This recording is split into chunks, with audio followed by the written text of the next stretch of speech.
Welcome to Future Ready Live, where we talk about topics that will help CPAs, CGMAs, and their organizations prepare for change and transformation. I'm your host, Scott Kellam, Customer Success for CGMA Management Accounting at the AICPA-CIMA, the largest global body of professional certified accountants in the world. Today, we're going to be talking about communicating in a hybrid environment.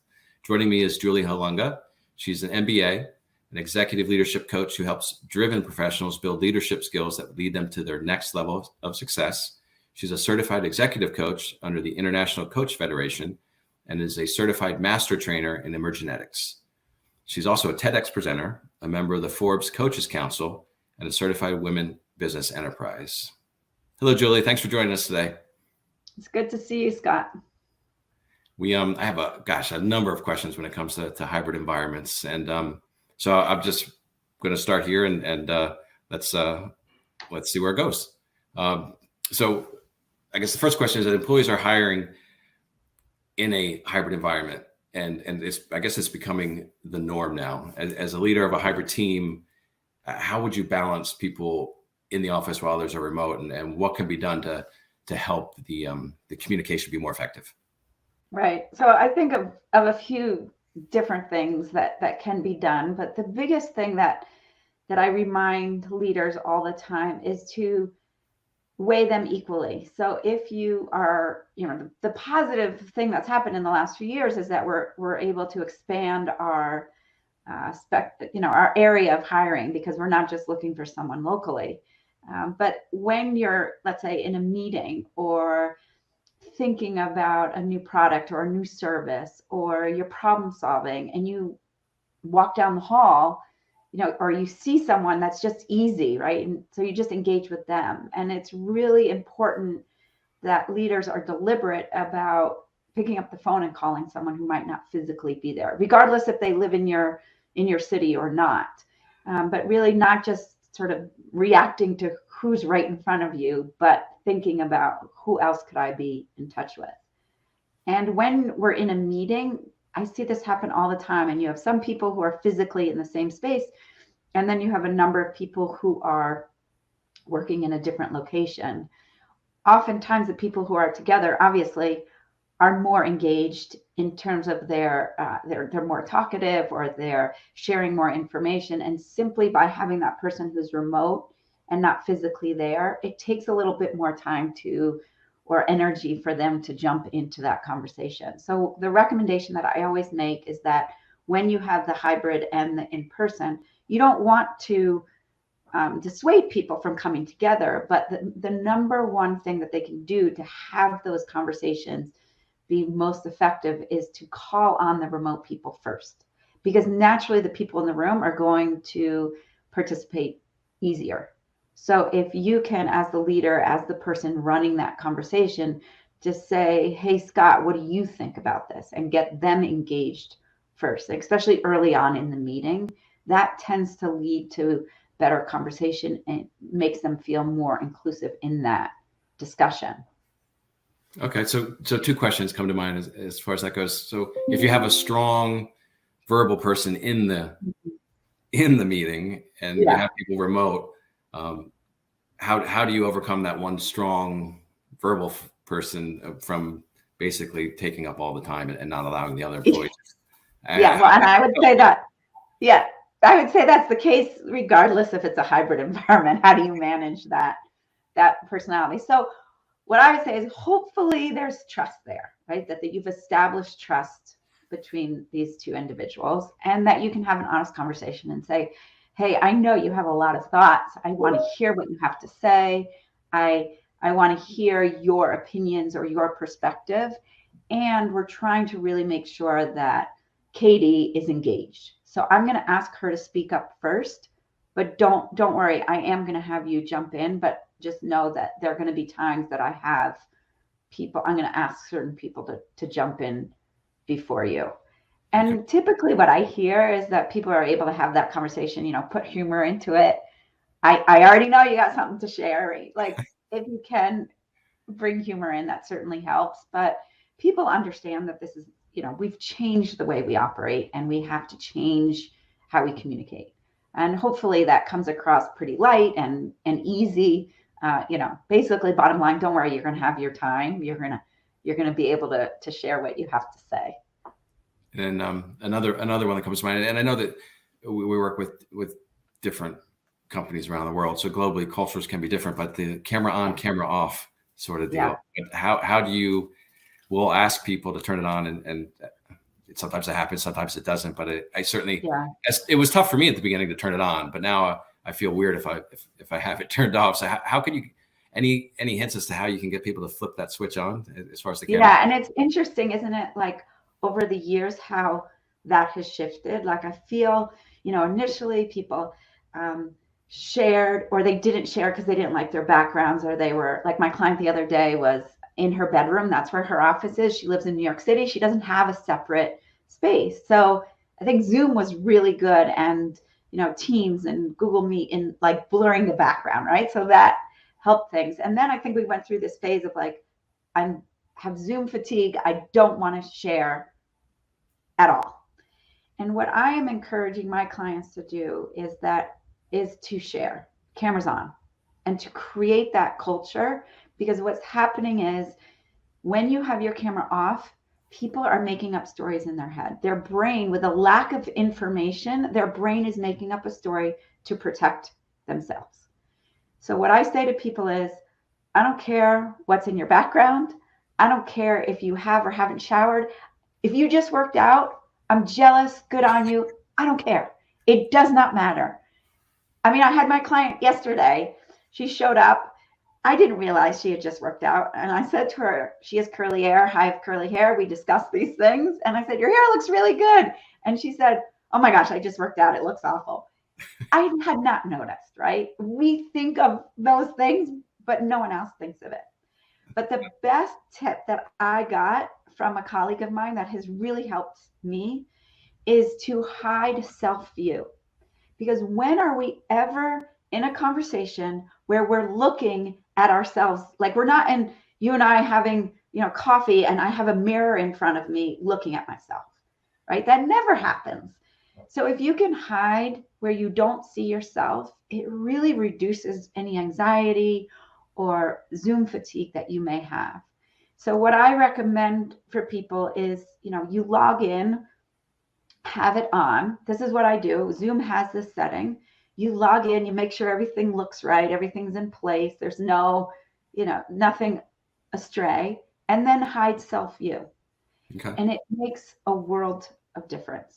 And if you set up within your team or your organization, look, we're building trust, and we're in this place where we're having a lot of virtual conversations, we're going to have our cameras on.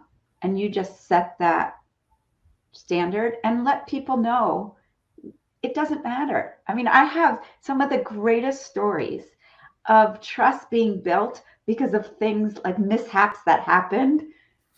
Like one of, everyone who got dogs in 2020, one of my clients, we were running a team meeting. There was a little bit of discomfort going on. I wouldn't say it was full on aggressive conflict, but there was some things that had to be discussed that were uncomfortable. And one of the leaders had just gotten a puppy. And as he's talking and kind of giving this difficult message, the puppy is going to the bathroom in the background. Number 2. So he's trying to be serious and have this conversation, and everyone is dying laughing. And what he shared with me afterwards is he had this instinct that they were laughing at him. But they weren't. They're laughing at, like, literally, instead of there being a plant behind here, there's a dog who's taking care of business. The amazing thing that happened was that it lightened up the mood. So he relaxed, because then they're like, hey, stop, Scott, whatever the dog's name was, and, doing something. So then the conversation just became lighter. And in fact, that has stuck with them. Like, now the dog is almost 3. And he's still in the background of these calls, and it's like, and every once in a while someone will be like, hey, remember when, remember about that. So you start to get to know people, or you just start to know who they are. And again, it builds that trust. So, that's I could go on for hours. I mean, so I'll just share this with you. I'm terrified of masks. Like, terrified. And I have had clients who the cats love the warm temperature of computers or, your mic or whatever it might be. And so I have clients who their cats are walking in front of the camera, and I have to really brace myself because I have this moment of like, oh, okay, it's not in my office.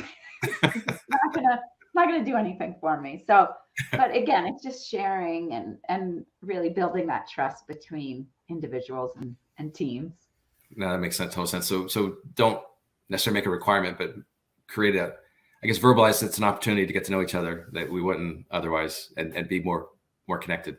So and the other tip that I offer is that you can start with a game. So if it's a team meeting, you can start and say, okay, everyone hide their camera, which is counterintuitive, right? Like you think people are, and then you say, okay, show your camera if you've been to the island of Belize, right? And then people show their cameras. And so you do that, maybe you have 3 questions, like things like that, or, show your camera if you love ballpark hot dogs, right? Or just like kind of random stuff. So you're getting to know each other. And the great thing is then people keep their cameras on because they play this game. And then the last question you ask that you have a pretty good sense that the majority, like 99% of people are going to say yes. So then you go into the meeting and everyone's camera is already on. That's cool. I definitely have to remember that. Yeah, absolutely. All right. So we talked about team meetings, right? But if you imagine a old school workplace, right, where everyone's down the hall, you could quickly go talk to Sue or Bob about something. Now you can't necessarily. How do you instill that same down the hall mentality among folks? Because you don't want to lose that the immediate decision making and that like you said before, that connectivity. How can we do that? Yeah, and I feel like we got away from that for a while, and people were scheduling half-hour meetings, and then they're in meetings all day long. And so what I'm recommending to clients is, it's crazy. They pick up the phone. Like literally just don't schedule, just pick up the phone. And some people tell me that their culture is, well, we don't have that spontaneity, which, okay. But I have some clients who will send me a text and say, hey, do you have a few minutes to talk today? And I appreciate that too, because I always, if my phone rings, like if my phone were to ring right now, I would feel really bad that I can't answer a client. But if I get a text and say, hey, what's your day like? I just need 10 minutes. I find that very, that's easy. And I can write back and say, I'm free from 12 to 1. Can I call you then? But I really recommend just the same action as you just said, Scott, where you would walk down the hall, just pick up the phone. Okay. And just try. Yeah. Okay. All right. Makes sense. Okay. So difficult conversations always occur, right? I mean, we don't want them to occur. They happen. So how do you handle that from a remote perspective? And do you do it remotely, or if you are in the same area, do you try to make a call to have it done in person? Like, obviously, if you're in California, I'm in Pennsylvania, right? We're not. No one's gonna let us get together for a quick chat. Right. It's difficult as well. So how do you do that? And then if you are in the same place, what do you think you should do? Remote or get together? Yeah. So I have a few different ideas. Obviously, California, Pennsylvania. I would try to do it, where you can see the person again, because you can build trust. Your brain doesn't feel the need to make up the stories to protect you when you're able to lay eyes on each other. If you are in the same city, like I have a few clients right now, they're going in 2, 3. I have some clients going in 5 days a week, but most of my clients are somewhere between 2 and 3 days a week. Okay. Try to do it in person. Like really think about the work that you're doing when you go in versus what you're doing at home. So what I always recommend is, and for people not to do, is to go into the office and sit on Zoom. That doesn't work. That's like, just stay at home. This is a waste of time. So if you're going into the office, roam the halls. My client yesterday shared with me, I was so proud of her. Every day she goes into the office, she has a coffee or a lunch scheduled. So she really is using the opportunity to talk to one another. Another one of my clients was sharing with me, he works on a large campus in New Jersey, and they have, I think he said it was a mile loop around this pond.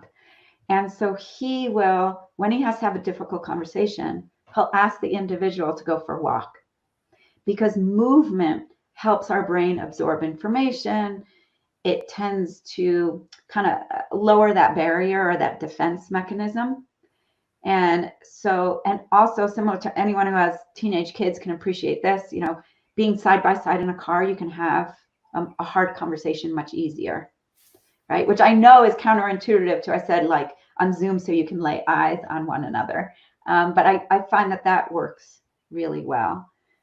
Some things not to do is to send someone an email and say, hey, I have some feedback for you. Can you schedule a time on my calendar? And then, the next time that works is 3 weeks from now. Don't do that. Like I had someone do that to me, and as you can tell, it's still not sitting well. I would much prefer for her to have picked up the phone and called and said, hey, I got this feedback I want to share with you. I would have been much more relaxed.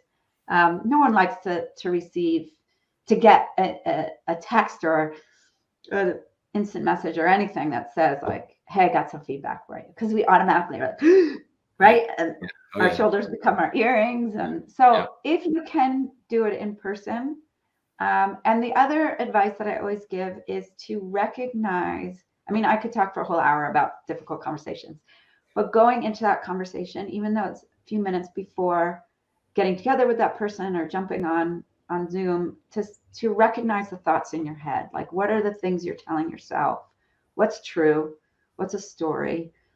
Recognize, what you want out of that conversation, and to go in asking questions, right? To understand where the other person is coming from. Because oftentimes we make assumptions like, Scott didn't deliver this document on time. Like he's so lazy, or he can't get his stuff done, or he's, sitting at home with his feet up watching TV or watching the game. Well, actually what's going on is that Scott is taking care of a family member who's going through chemo and is spending every morning taking that family member to get their injections. So being able to ask questions without making assumptions it's hard to do, but it really opens up the conversation and de-escalates that conflict that could happen when we make assumptions and 99% of the time our assumptions are wrong. And that makes sense. I started to, if I ask someone, hey, could you have 5 minutes? I say, it's all good. Yeah, exactly. So, yeah, don't worry. Yeah, exactly. It's crazy. That conversation happens a lot quicker than, hey, do you have 5 minutes? And I say nothing else. So, yeah. All right.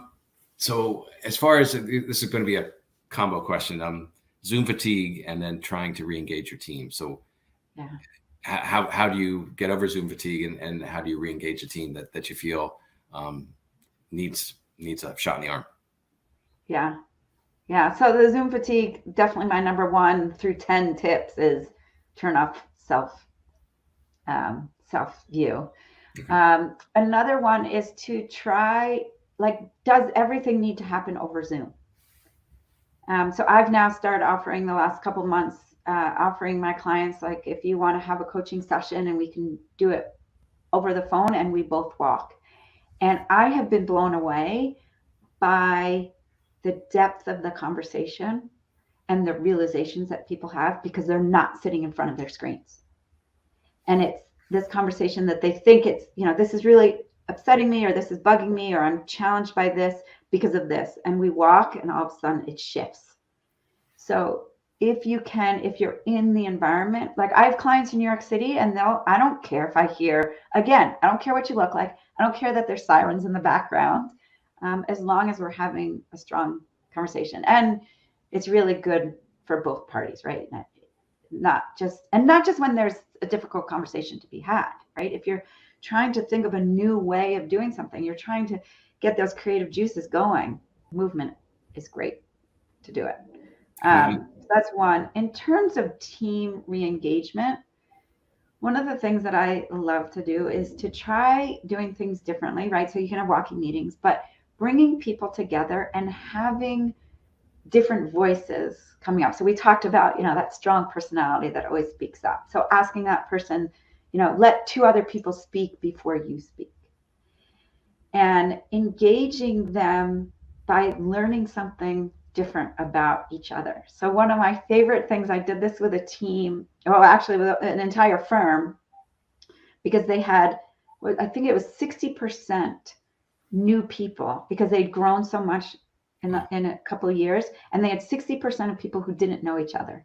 So we all got together at this great resort in Colorado, and I started off by saying at each table that they had to talk about the first concert they ever went to, and they had to share what they were wearing, their haircut at the time, and it was, who they went with, and it was amazing. I mean, the level of energy in the room just erupted, because we had some people who their first concert was Taylor Swift, which was just awesome. Like, what a great place to begin. And then there was a guy, he's close to retirement. Now he saw, I think it was ACDC.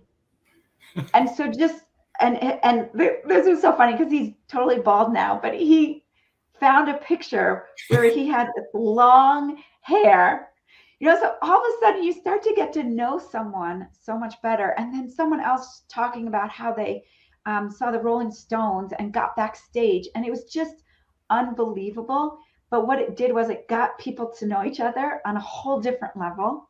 And not just for the new people, like even people who had worked together for 10 years were saying, I didn't know that about you. I had no idea that you lived in Philly. I didn't know that, you lived in Hawaii for 3 years, right? And so there are all these things that come up. Again, it all comes back to building trust and caring about one another. And it's just really fun. And I have, dozens of those kinds of questions, but your first rock concert is my favorite. And excuse me, not rock, because that was, I first said, what's your first rock concert? And one of the guys was like, well, I saw the New York Philharmonic, so that doesn't count. I'm like, yeah, it does. So your first concert. I'm definitely coming to you for a list of those questions. Oh yeah, I got lots. That's a gem. Yeah. So the final question before we wrap things up is, let's say you do have a remote employee, and you want everyone to enjoy their jobs, the whole, just feel satisfied with work. Just and mentally speaking, be okay, and but what if there's someone out there that's listening that is remote, that feels like they need more from their manager or their team? I mean, what advice would you give that individual? Yeah, and that's a real question. I often will share, like, to be as honest in a very calm way, and just say, hey, I would love to be able to connect with you even for 15 minutes once a week. Could we set up a regular meeting? I mean, that's kind of the standard. If someone is new to a team or new to an organization, I strongly recommend trying to engage in person as often as possible in that first 30 to 60 days. I actually have a client who is moving to your neck of the woods from Denver, and she's accepted a new role, and they asked her to be in person for 60 days. And then move. And she's like, yeah, fine. Like, it's a compromise, and it works. And she knows that in those 60 days, she's going to develop those relationships. And then she made the commitment to come back once a month to be in person. So it's a compromise on both ends. I'm great. Yes, work hybrid. You don't need to come in, but once a month, I want to lay eyes on you. And not because I don't think you're not working, but I want to have those harder conversations, or I want to hear what's going on. I want to go for lunch. I want to establish that trusting relationship. So as much as you can do, I get, like, there's travel restrictions for some of my clients right now, but to really, in terms of cost cutting, but to really put yourself out there to make the most, and that it's a give and take, like the employer and the employee, that it's not just like you get to go hybrid and I never want to lay eyes on you. Right. I have a client where all the employees are hybrid. And so they get together twice a year and they have a great time together. And then each quarter, the individual teams will come together, and it may be for 2 days.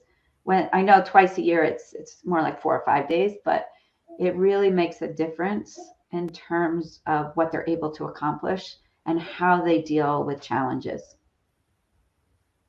It's wonderful. It's great. Hey, thank you so much, Julie, for joining us. The big takeaways for me, and you can add up one or two that you would like people to definitely remember: the walking meetings, the scenario-based questions, like where were you, as the icebreakers, and and dealing with that very strong verbal person as to challenging them to let two people speak before they do. Yeah. Is there anything else that you would like folks to remember before we part? I'm certainly going to with you, but go ahead.